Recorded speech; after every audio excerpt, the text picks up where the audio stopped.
എൻസൈക്ലോവിങ്സിൻ്റെ പുതിയൊരു വീഡിയോയിലേക്ക് നിങ്ങൾക്ക് ഏവർക്കും സ്വാഗതം. ഈ വീഡിയോയിലൂടെ നിങ്ങളുമായി ഷെയർ ചെയ്യുന്നത് നമ്മുടെ സംസ്ഥാനത്ത് കേന്ദ്ര സർക്കാരിൻ്റെ വർഷം തോറും ലഭിക്കുന്ന 6000 രൂപ ലഭിക്കുന്നവർ ശ്രദ്ധിക്കേണ്ട പ്രധാനപ്പെട്ട 3 വസ്തുതകളാണ് ഈ വീഡിയോയിലൂടെ ഷെയർ ചെയ്യുന്നത്. നമ്മുടെ വീഡിയോസ് ആദ്യമായി കാണുന്ന സുഹൃത്തുക്കളാണെങ്കിൽ ആദ്യമേ തന്നെ ചാനൽ ഒന്ന് സബ്സ്ക്രൈബ് ചെയ്യുക. അപ്പോൾ നമുക്ക് വിശദാംശങ്ങളിലേക്ക് കടക്കാം. 20ാമത്തെ ഇൻസ്റ്റാൾമെൻ്റ് ആയിട്ടുള്ള 2000 രൂപ നമ്മുടെ അക്കൗണ്ടിലേക്ക് ലഭിക്കണമെങ്കിൽ ഈ പറയുന്ന കാര്യങ്ങൾ നമ്മൾ പരിശോധിച്ച് സ്ഥിരീകരിക്കേണ്ടതാണ്. അതിന് നമ്മുടെ സമീപത്തുള്ള അക്ഷയ കേന്ദ്രങ്ങളിലോ കോമൺ സർവീസ് സെൻ്ററുകളിലോ എത്തിച്ചേർന്നാൽ മതിയായിരിക്കും. കാരണം നമുക്കവിടെ നിന്ന് ഒരു അഗ്രി സ്റ്റാക്ക് കർഷക രജിസ്ട്രി ഒരു പ്രത്യേക ID ജനറേറ്റ് ചെയ്യേണ്ടതായിട്ടുണ്ട്. എങ്കിൽ മാത്രമേ 21ഉം 22ഉം ഇൻസ്റ്റാൾമെൻ്റ് ഒക്കെ തന്നെ നമുക്ക് ലഭിക്കുകയുള്ളൂ. അതുമാത്രമല്ല, വിവിധ കാർഷിക പദ്ധതികൾക്കുള്ള കാർഷിക അനുബന്ധ സബ്സിഡി സ്കീമുകൾക്ക് ഇതിനെല്ലാം വേണ്ടി തന്നെ ഈ ഒരു ID ഭാവിയിൽ പ്രയോജനപ്പെടുന്നതാണ്. അപ്പോൾ കേന്ദ്ര സർക്കാരിൻ്റെ 6000 രൂപ ലഭിക്കുന്നവർ നമ്മുടെ വീടുകളിലുണ്ട് എങ്കിൽ ഏറ്റവും ആദ്യം ശ്രദ്ധിക്കേണ്ടത് ഈ KYCയുടെ സ്റ്റേറ്റസ് തന്നെയാണ്. നമ്മുടെ സ്മാർട്ട് ഫോൺ വഴിയും ഇത് പരിശോധിക്കാവുന്നതാണ്. കിസാൻ സമ്മാൻ നിധിയുടെ വെബ്സൈറ്റിൽ ഇതിന് പരിശോധിക്കുന്നതിനുള്ള സംവിധാനമുണ്ട്. നമ്മുടെ രജിസ്ട്രേഷൻ നമ്പർ ഉപയോഗിച്ച് നമ്മുടെ സ്റ്റാറ്റസിൻ്റെ പൂർണ്ണ വിശദാംശങ്ങൾ എടുത്തു കഴിയുമ്പോഴാണ് മറ്റ് 2 കാര്യങ്ങൾ കൂടി നമുക്ക് മനസ്സിലാകുന്നത്. ആധാർ, ബാങ്ക് അക്കൗണ്ട് സീഡിങ്, അതോടൊപ്പം തന്നെ ലാൻഡ് സീഡിങ് പോലുള്ള കാര്യങ്ങളും നമ്മുടെ കൃഷിഭൂമിയുടെ വെരിഫിക്കേഷൻ സഹിതമുള്ള വിശദാംശങ്ങളും നമുക്കിവിടെ കൃത്യമായിട്ട് ചെയ്തിട്ടുണ്ടോ എന്ന് മനസ്സിലാക്കുവാൻ സാധിക്കുന്നതാണ്. അതോടൊപ്പം തന്നെ ആധാർ ബാങ്ക് അക്കൗണ്ട് സീഡിങ്, ചിലർക്ക് ആധാർ ബാങ്ക് അക്കൗണ്ട് സീഡിങ്ങിലെ പിഴവുകൾ മൂലമായിരിക്കും അക്കൗണ്ടിലേക്ക് തുക എത്താത്തത്. ബാക്കി എല്ലാ കാര്യങ്ങളും ചെയ്തിട്ടുണ്ടെങ്കിലും ധനസഹായം ലഭിക്കണമെന്നില്ല.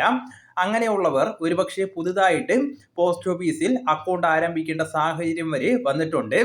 അങ്ങനെ ബുദ്ധിമുട്ട് നേരിടുന്നവർ നമ്മുടെ ബാങ്കിൽ എത്തിച്ചേർന്ന് NPCI ലിങ്ക് ചെയ്യുന്നതിന് വേണ്ടി ആവശ്യപ്പെടേണ്ടതാണ്. അതായത് national payment corporation of India ഒരു ലിങ്ക് അതോടൊപ്പം തന്നെ ചെയ്യുന്നതാണ്.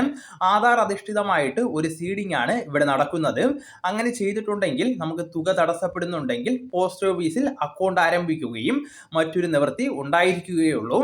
അപ്പോൾ ഈ പറയുന്ന കാര്യങ്ങൾ 6000 രൂപ ലഭിക്കുന്ന എല്ലാവരും ശ്രദ്ധിക്കേണ്ടതാണ്. ഇനി അത് മാത്രമല്ല, ഇപ്പോൾ നമുക്ക് തടസ്സമില്ലാതെ 2000 രൂപ വീതം എത്തിച്ചേരുന്നതാണ്. എന്നാൽ തുടർന്ന് ഭാവിയിൽ മറ്റ് ഗഡുക്കൾ എത്തിച്ചേരണമെങ്കിൽ അഗ്രി സ്റ്റാക്ക് ഫാർമർ രജിസ്ട്രിയിൽ പേര് രജിസ്ട്രേഷൻ ചെയ്ത് ID ജനറേറ്റ് ചെയ്തെടുക്കേണ്ടതാണ്. ഓരോ കർഷകർക്കും വ്യക്തിഗത ഡേറ്റയാണ് കൃത്യമായിട്ട് ഇവിടെ തയ്യാറാക്കുന്നത്. അതുകൊണ്ട് തന്നെ മുൻപ് നമ്മുടെ കൃഷിഭവനിൽ എത്തിച്ചേർന്നായിരുന്നു ഇത് ചെയ്യുന്നത്. എന്നാൽ ഇപ്പോൾ കോമൺ സർവീസ് സെൻ്ററുകളിലും അക്ഷയ കേന്ദ്രങ്ങളിലും അല്ലെങ്കിൽ നമ്മുടെ വീടുകളിൽ നിന്ന് സ്മാർട്ട് ഫോൺ വഴിയും ചെയ്യുവാൻ സാധിക്കുന്നതാണ്. സ്മാർട്ട് ഫോൺ വഴി ചെയ്യുമ്പോൾ വിവിധ ഘട്ടങ്ങളുണ്ട്. അപ്പോൾ മുതിർന്നവർ കർഷകരെ സംബന്ധിച്ച് ഇത് ചെയ്യുന്നതിന് ചിലപ്പോൾ ബുദ്ധിമുട്ട് നേരിടുന്നതാണ്. അതുകൊണ്ട് തന്നെ വീട്ടിൽ അറിയാവുന്ന സ്മാർട്ട് ഫോൺ കൈകാര്യം ചെയ്യാൻ അറിയാത്തവരെ കൊണ്ടൊരിക്കലും ചെയ്യിപ്പിക്കരുത്. അതല്ല എങ്കിൽ ഓൺലൈൻ സർവീസ് സെൻ്ററുകളിൽ എത്തിച്ചേർന്ന് ചെയ്യേണ്ടതാണ്. ചെയ്യുന്നതിനുള്ള ലിങ്ക് ഉൾപ്പെടെയുള്ള കാര്യങ്ങൾ കമൻറ്റ് ബോക്സിൽ കൊടുക്കുന്നതാണ്. അപ്പോൾ ഇതിനു വേണ്ടി സ്ഥലത്തിൻ്റെ കരമടച്ച രസീതും അതോടൊപ്പം തന്നെ ആധാറുമായി ലിങ്ക് ചെയ്തിട്ടുള്ള മൊബൈൽ നമ്പരും ഉണ്ടായിരിക്കേണ്ടതാണ്. ഈ OTP അധിഷ്ഠിത വെരിഫിക്കേഷനിലൂടെയൊക്കെയാണ് ഇതിൻ്റെ വെരിഫിക്കേഷനും കാര്യങ്ങളും ഒക്കെ നടത്തപ്പെടുന്നത്. അപ്പോൾ കിസാൻ സമ്മാൻ നിധിയുടെ 2000 രൂപ ലഭിക്കുന്ന എല്ലാവരും ഇതൊരു പ്രധാനപ്പെട്ട അറിയിപ്പായിട്ട് സ്വീകരിക്കേണ്ടതാണ്. തുടർന്നും ആനുകൂല്യങ്ങൾ മുടങ്ങാതെ ലഭിക്കുന്നതിന് ഈ പറയുന്ന കാര്യങ്ങളെല്ലാം തന്നെ കൃത്യമായിട്ട് പരിശോധിച്ച് സ്ഥിരീകരിക്കേണ്ടതാണ്. അപ്പോൾ ഈ അറിയിപ്പ് നിങ്ങളുടെ സുഹൃത്തുക്കളിലേക്കും മറ്റ് ഗ്രൂപ്പുകളിലേക്കും കൂടെ ഷെയർ ചെയ്യുക.